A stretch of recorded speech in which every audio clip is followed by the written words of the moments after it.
Um, we'll go ahead and start with Sam Arco, if you want to get us going. Yeah, thanks, EJ. Hey, Alex. I just want to know what you were feeling when you heard your name called and how you guys are planning on take full advantage of this opportunity since this is the first time since 2013 you guys are in the tournament. Yeah, well, I think just like the whole setup and everything, you walked into the gym and you had cameras there, EJ was there, and like the whole atmosphere was like pretty cool because you see, I don't know, growing up and watching like all these schools getting in the tournament for basketball and all this stuff, like it, like the whole feeling was insane. Like you just felt so like, I don't know, professional in a way. Um, but when we heard her name called, it was like, I don't know, like my jaw just dropped. Everyone was like kind of in shock, and of course we had to hug it out and scream as loud as we could, and it was a pretty great feeling. John Fanta, go ahead. Alex, congratulations on this, and for you to be from Wisconsin, I'm sure it makes it that much special to stay in your home state, do this at Marquette. Louis broke it down some, but from a player's perspective, why is this team an NCAA tournament team? Well, to be honest, here at Marquette for the last 3 years, this has definitely been the closest team. On and off the field, we're just all such close buddies that we all have each other's back, and we know that if we just keep working and work together, there's nothing that's really going to stop us. I mean, kind of the adversity we've been through this season with COVID and all these overtime games and injuries and stuff, it's, we've all just had a positive mindset and stayed together. When you've played and won 6 overtime games, 6 of your 8 wins coming in OT, how much do you feel that prepares you for the type of stage you're about to take on in the NCAA tournament? I think it prepares us super well because we know that, we can do it. Most of our games have gone to 120 minutes. So, just sticking to it and grinding it out, we're going to be there. We're going to be up for the challenge, and we're going to be ready to go. Nick Galley, go ahead. First of all, congrats on the bid. As one of the local guys on this team, you go to North Carolina, not only representing Marquette, but also Wisconsin as well. So what does that kind of mean to you?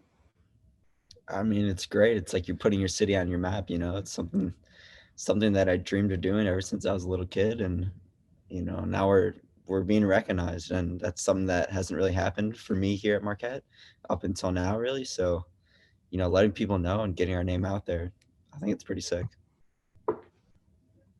Sam Arco, back to you. Alex, you guys were picked 4th in the preseason polls for just the Midwest Division. You guys end up winning that. What does that give you kind of fire throughout the season, and does that relate back to how you said you guys are just super close together? Oh, for sure. I remember when those standings first came out and I saw that we were 4th. I sent a text to our group chat saying, like, guys, this is what they think of us. Like, if that doesn't light a fire under you, I don't know what will. So it's kind of like, let's prove everyone wrong, and we know who we are. We know we're a good team. So, screw them. Let's win it.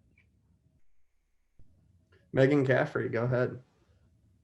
Hey, Alex, kind of going off that a little bit with saying how close of a team you are this year. When you look at everything, a lot of newer guys on the team and the situation and being in COVID, how were you and your teammates able to create such a really great bond that has now shown up out on the field? Good question.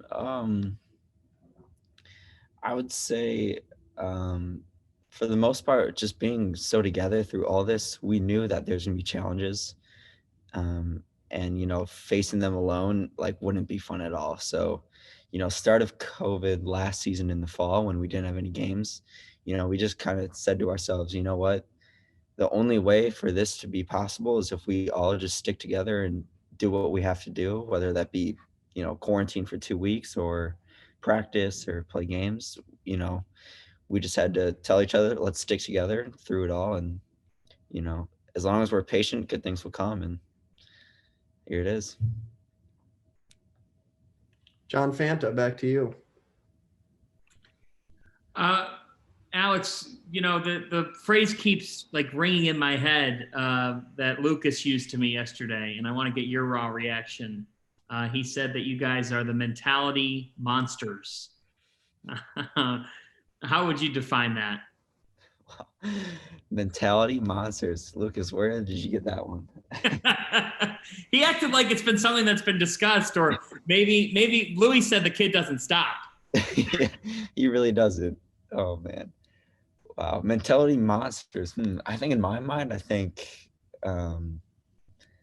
going along just with the story that 2020 has given us, and once like I said earlier, all the adversity. I don't think people realize, everything we've gone through in terms of, we just had a 2-week quarantine 2 weeks ago in the middle of our season. Like, if you can't keep a strong mentality during that, then nothing's going to work. So, just kind of knowing that being strong and being together is the best that you can possibly do, and you just keep working. It goes without saying, the kind of impact that Chandler Hallwood could have made in that Big East tournament match, and just that makes a difference for your group. Can you speak to what it will mean to have him back in net heading into the tournament, and just kind of what he does for you guys and setting the tone to that defense? Yeah, we definitely miss Chandler. He's obviously has had one heck of a season. I think what he's gonna bring back is he just brings big presence in goal. He's tall, lengthy, so set pieces and balls in the air, it's really helpful with him in goal.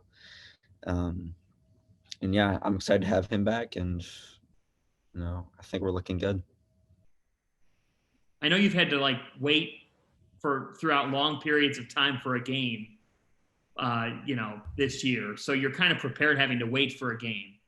But this is the only time anybody could remember in college sports or any sports, just waiting 2 weeks for an NCAA tournament game. What are your thoughts on that, and kind of how you navigate something like that? Because it is still 10 days out.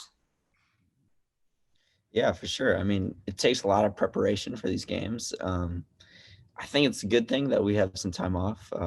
We can reminisce on what happened in the Big East tournament with Seton Hall. Look at what we did wrong, and realize that we have to be our best if we want to win any games. So being able to prepare for these next 2 weeks is really going to help us. Thanks, man. Hey, Zyan, congratulations again on the bid.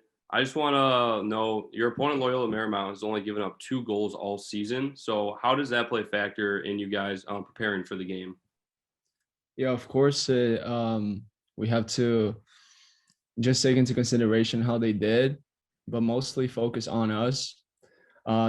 Turn on the page from the last game, the Big East game, the semifinal, and just try to do what we did all season, because we play teams that were as tough as LMU. I've played against them. My previous school was in their conference, so I played against them a couple of times. But we just got to focus on us, turn the page, like I said, and just do what we know it's how to do. Nick Galley, go ahead. Zyan, congrats, first of all. I know you and I talked a couple weeks back, and I know you played all over the world. You've had all these different experiences. Where does this bid rank among those experiences for you? It's definitely up there. It's definitely up there because the wait has been long. I got here 2 years ago in the US, and it has always been one of my goals to reach the tournament. So it's definitely up there. John Fanta, go ahead. Zyan, congratulations. To have 2 game winners and to win as a team 6 overtime matches. What is it about this group that thrives in crunch time? Yeah, I've said this before, but I'm gonna say it again because I really believe in this, is our resilience for sure. Our ability to stay calm. Going into the season, we knew we had a good team. We had a good group. Everyone is together, playing for each other. So it's just the trust in each other and being resilient, just staying calm, going into overtime, and knowing it's we just got to do what we know how to do, and just be prepared. Ben Steele, go ahead.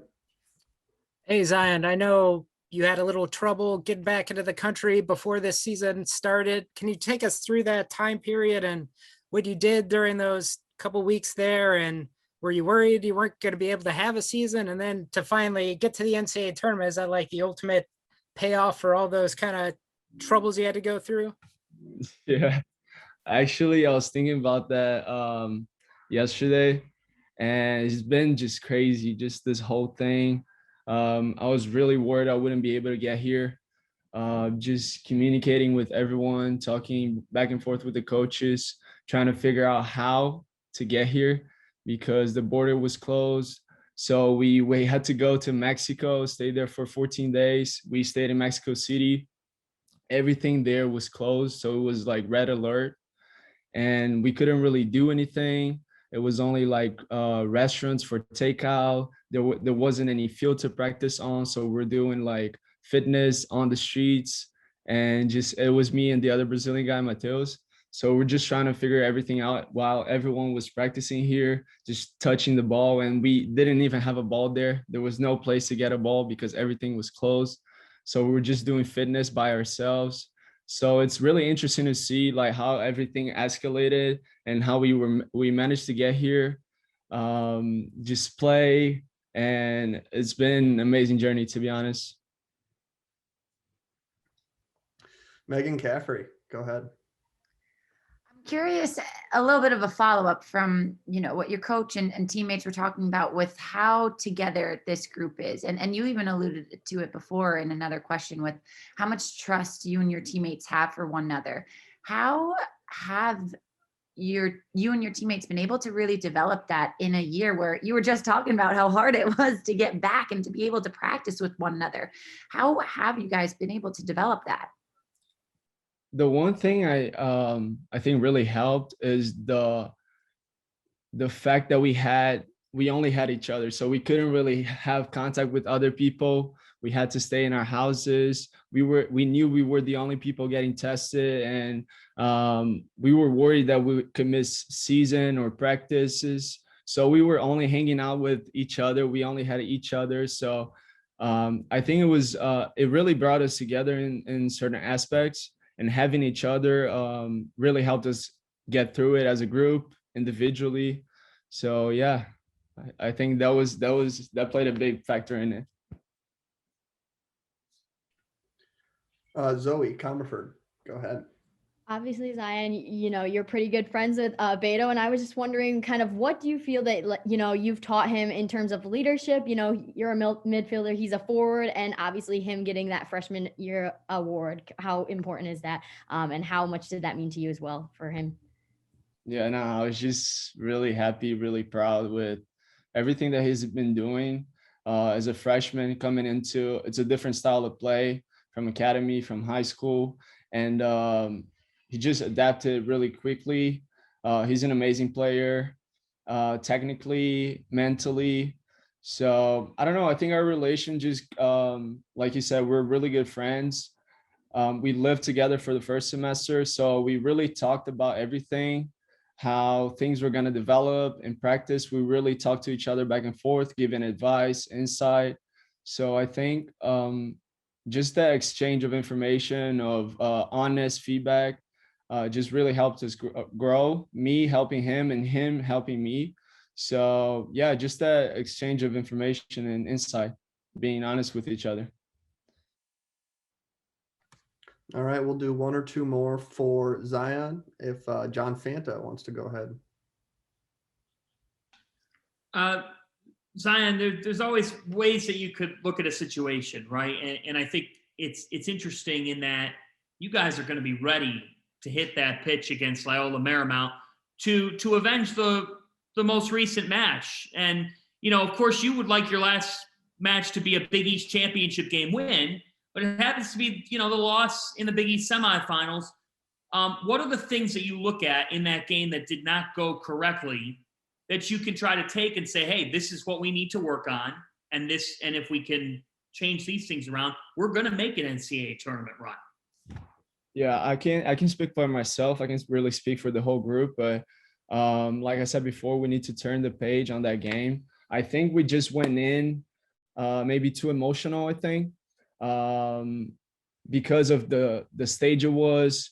But again, our main goal is to get an NCAA championship. So that Big East tournament was going to help us get here. We're here now. We knew what we did. We watched the video. We went over all the things we did. The coaches were honest about it. We didn't point fingers. Everyone knows what they did. Everyone knows what they need to do.